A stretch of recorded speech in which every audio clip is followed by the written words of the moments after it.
നമസ്കാരം സുഹൃത്തുക്കളെ, നമ്മളിന്ന് പറയാൻ പോകുന്നത് BMTC ബസ്സിനെ പറ്റിയിട്ടാണ് കേട്ടോ. BMTC ബസ് എന്ന് പറഞ്ഞു കഴിഞ്ഞാൽ ബാംഗ്ലൂർ നഗരത്തിൻ്റെ ജീവനാഡിയാണ്. ബാംഗ്ലൂർ വന്നവർക്കറിയാം, നിങ്ങൾ ഒരു പ്രാവശ്യമെങ്കിലും യാത്ര ചെയ്തവരായിരിക്കും ഈ BMTC ബസ്സുകളിൽ നിൽക്കുക. കഴിഞ്ഞ 10-14 വർഷമായിട്ട് BMTCയിൽ യാത്ര ചെയ്യുന്ന ഒരാളാണ് ഞാൻ. 2010 സമയത്തൊക്കെ വന്നു കഴിഞ്ഞാൽ ഒരുപാട് പഴയ ബസ്സുകളായിരുന്നു നമുക്കിവിടെ കാണാൻ പറ്റുന്നത്. പക്ഷേ ഇപ്പോൾ അങ്ങനല്ല, കഥയാകെ മാറിയിരിക്കുന്നു.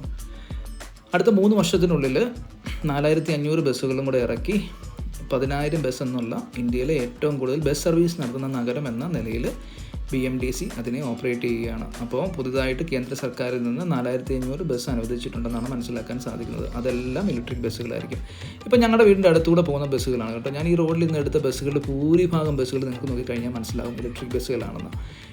ഡീസൽ ബസ്സിനെ അപേക്ഷിച്ച് നോക്കിക്കഴിഞ്ഞാൽ ഇതിൻ്റെ ചിലവ് കുറവാണ് എന്നാണ് ഇതിന് മനസ്സിലാക്കാൻ സാധിക്കുന്നത്. അതുകൊണ്ട് BMTC ബസ്സുകൾ ഇപ്പോൾ പുതുതായിട്ട് ഇറക്കുന്നതെല്ലാം ഇലക്ട്രിക് ബസ്സുകളാണെന്നുള്ളതാണ്. നോക്കി, ഇതൊക്കെ പഴയ ബസ്സുകളാണ് കേട്ടോ. ഈ BMTC ബസ് ഏകദേശം 3 വർഷത്തിനുള്ളിൽ 2000-ഓളം ബസ്സുകൾ പൊളിച്ചു നീക്കണം എന്നാണ് നമുക്ക് കണക്കുകൾ വഴി മനസ്സിലാക്കാൻ സാധിക്കുന്നത്. നഗരത്തിൻ്റെ പല സ്ഥലങ്ങളിലേക്ക് നിങ്ങൾക്ക് നോക്കിക്കഴിഞ്ഞാൽ മനസ്സിലാകും BMTC ബസ് ഇതുപോലെ സർവീസ് നടത്തുന്നുണ്ട്. 24 മണിക്കൂർ നമുക്ക് ഈ സർവീസ് കാണാൻ പറ്റും. മജസ്റ്റിക് ബസ് സ്റ്റാൻഡിൽ പോയി കഴിഞ്ഞാൽ നമുക്ക് ഈ നഗരത്തിൻ്റെ പല ഭാഗങ്ങളിലേക്ക് ബസ്സുകൾ പോകുന്നത് കാണാൻ പറ്റും. നൈറ്റിലാണെങ്കിൽ സർവീസുകൾ കുറവായിരിക്കും, പക്ഷേ അവരത് ഓപ്പറേറ്റ് ചെയ്യുന്നുണ്ട് എന്നുള്ളതാണ്. ഇത് നമ്മുടെ നാട്ടിലേക്ക് പോലെ തന്നെ ഇവിടെ സ്കൂൾ ബസ്സായിട്ട് ഈ ബസ്സുകളാണ് ഇവിടെ ഓടുന്നത്. പല സ്കൂളുകളിലൊക്കെ നമുക്ക് ചെന്ന് കഴിഞ്ഞാൽ കാണാൻ പറ്റും അവിടെ BMTC ബസ്സായിരിക്കും അവർക്ക് സ്കൂൾ ബസ്സിന് പകരം ഓടിക്കൊണ്ടിരിക്കുന്നത്. ഒരു പക്ഷേ നമ്മുടെ നാട്ടിലൊക്കെ വളരെ ചുരുക്കം ചില ഇതിലേ കണ്ടിട്ടുള്ളൂ. വിനോദയാത്രകൾക്കൊക്കെ ആൾക്കാർ ബസ് എടുത്ത് പോകുന്നത് കണ്ടിട്ടുണ്ട്. പക്ഷേങ്കിൽ ഇത് മാസങ്ങളോളം വർഷങ്ങളോളം ഒരു സ്കൂളിന് വേണ്ടി തന്നെ ബസ് ഓടുന്നതൊക്കെ ഇവിടെ വന്നു കഴിഞ്ഞാലുള്ള പതിവ് കാഴ്ചകളൊക്കെയാണ്. BMTC അങ്ങനെയാണ് പല മാർഗ്ഗങ്ങളിലൂടെയാണ് അവർ ഫണ്ട് റേസ് ചെയ്യുന്നത്. നിങ്ങൾക്കറിയാമല്ലോ, ഇവിടെ സ്ത്രീകൾക്കും കുട്ടികൾക്കും ഒക്കെ സൗജന്യ യാത്രയാണെന്നുള്ളത്, പ്രത്യേകിച്ച് BMTC ബസ്സിനകത്ത്. അപ്പോൾ ഇവർ വലിയ ഒരു ഇവരുടെ വരുമാനത്തിൽ ഒരുപാട് നഷ്ടം ഉണ്ടാകുന്നുണ്ട്. നേരത്തെയൊക്കെ ആണെങ്കിൽ സ്വന്തമായിട്ടാണ് ഈ കോർപ്പറേഷൻ നിന്നുകൊണ്ടിരുന്നത്. കാര്യം അവർക്ക് നല്ല വരുമാനം ഉണ്ടായിരുന്നു, ഒരുപാട് ബസ്സുകളുണ്ടായിരുന്നു.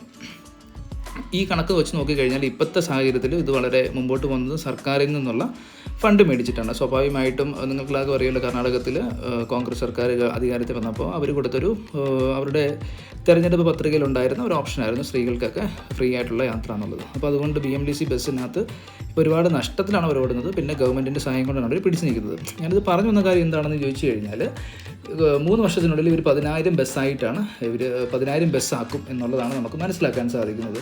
ഇപ്പം തന്നെ 6,500 ബസ്സുകൾ നഗരത്തിൽ ഓടുന്നു എന്നുള്ളത് ഞാൻ നേരത്തെ പറഞ്ഞുവല്ലോ.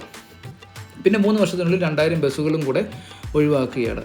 ഇത് ബാംഗ്ലൂർ നഗരത്തിൻ്റെ മാത്രം പ്രത്യേകതയല്ല. നമ്മൾ മറ്റു പല മെട്രോ സിറ്റികളിലൊക്കെ പോയി കഴിഞ്ഞാൽ ഇതുപോലെ ബസ്സുകൾ ഒരുപാട് നമുക്ക് കാണാൻ പറ്റും. പക്ഷേ ഇവിടുത്തെ പ്രത്യേകത എന്താണെന്ന് ചോദിച്ചു കഴിഞ്ഞാൽ അടുത്ത 3 വർഷത്തിനുള്ളിൽ ഇന്ത്യയിൽ ഏറ്റവും കൂടുതൽ ബസ്സുകൾ ഓടുന്ന നഗരമായിട്ട് ബാംഗ്ലൂർ മാറുന്നു എന്നുള്ളതാണ്.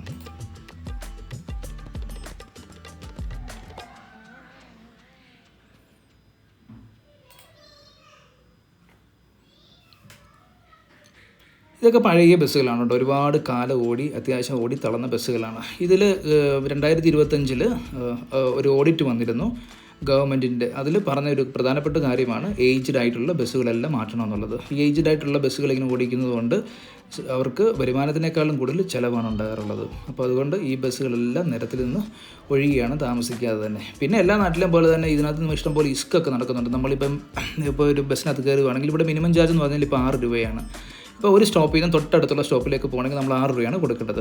ഈ കണ്ടക്ടർമാർ എന്താ ചെയ്യുന്നത് വെച്ച് കഴിഞ്ഞാൽ ഇവന്മാർ നമുക്ക് ടിക്കറ്റ് തരത്തില്ല. നമ്മൾ ആ പൈസ കൈവെക്കും. എന്നിട്ട് ഇറങ്ങി പോകാൻ നേരത്തെ നമ്മൾ പറയുമ്പോൾ കൊള്ളാൻ പറയും. ഇതൊക്കെയാണ് ഇവന്മാരുടെ പരിപാടി. എല്ലാ നാട്ടിലും ഉണ്ടാവില്ല ഇതുപോലെ ഒരു പ്രസ്ഥാനത്തെ മുടിപ്പിക്കാനൊക്കെ ആയിട്ട്. ഇത് പിന്നെ സർക്കാരിൻ്റെ പൈസയാണ്, നാട്ടുകാരുടെ പൈസയാണ് എന്നുള്ള ധാരണയൊന്നും ആർക്കുമില്ല. അപ്പോൾ മറ്റൊരു വീഡിയോയുമായി വീണ്ടും കാണാം. ബൈ.